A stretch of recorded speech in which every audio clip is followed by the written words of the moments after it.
Hey, what's up? This is Ricardo at Parts People, and in this video, we'll outline the steps for completing a part replacement on your Dell PC. Visit our website and use this coupon for a 5% off discount.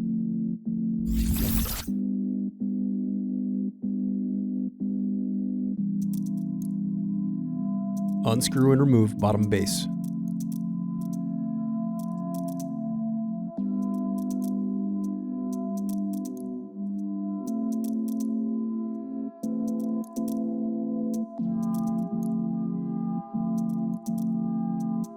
Now unscrew and disconnect battery.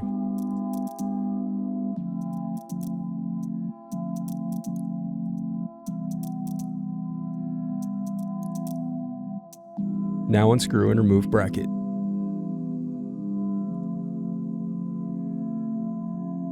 Next, disconnect and remove DC jack.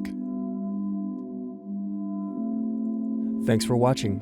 Don't forget to like and subscribe if you enjoyed this video. And if you need more, check out this playlist to watch other tutorials for your laptop. You can also click here to find parts for your laptop at partspeople.com.